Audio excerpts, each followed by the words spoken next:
और चलिए बड़ी खबर से आपको अपडेट करवा देते हैं। इस वक्त ये बड़ी खबर सामने आ रही है, बड़ी और अहम खबर दिल्ली से है।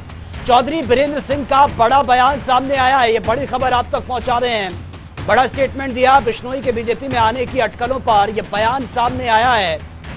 उन्होंने बड़ा बयान देते हुए कहा कुलदीप के बीजेपी में आने से लाभ नहीं होगा, कोई फायदा नहीं होगा, ये उन्होंने कहा है। चौधरी बीरेंद्र सिंह ने यह बड़ा बयान दिया कुलदीप बिश्नोई को लेकर।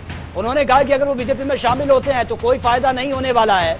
बिश्नोई के बीजेपी में आने की अटकलों पर यह बयान उनका सामने आया।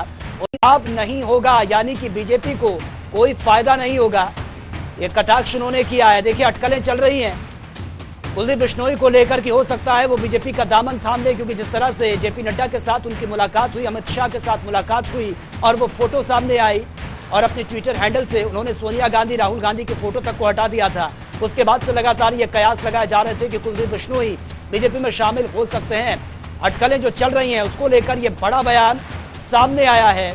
यहाँ पर सीधा सीधा कुलदीप बिश्नोई पर हमला किया। उन्होंने कहा कि कुलदीप के बीजेपी में आने से कोई लाभ नहीं होगा, कोई फायदा नहीं होगा। चौधरी बीरेंद्र सिंह जिन्होंने ये बयान दिया है कुलदीप बिश्नोई को लेकर, तो ये बड़ी खबर आप तक पहुंचा रहे हैं। बिश्नोई के बीजेपी में आने की अटकलों पर यह बयान सामने आया है और सीधा सीधा उन्होंने ये कह दिया कि अगर बीजेपी में शामिल हो जाते हैं कुलदीप बिश्नोई तो कोई फायदा नहीं होने वाला। चौधरी बीरेंद्र सिंह ने यह बड़ा बयान दिया है। बीजेपी में शामिल होने की अटकलें जो लगातार लगाई जा रही है, क्या कुछ उन्होंने कहा वो सुन लेते हैं।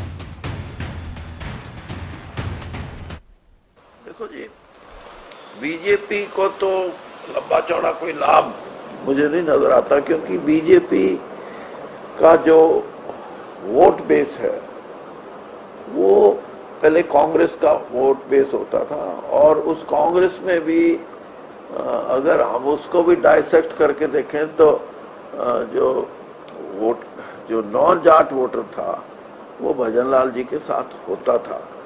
लेकिन अब क्योंकि बीजेपी ने वो सारा वोट बैंक बीजेपी की तरफ आ गया, तो बीजेपी को तो कोई ज्यादा उसमें लाभ होने वाला नहीं है।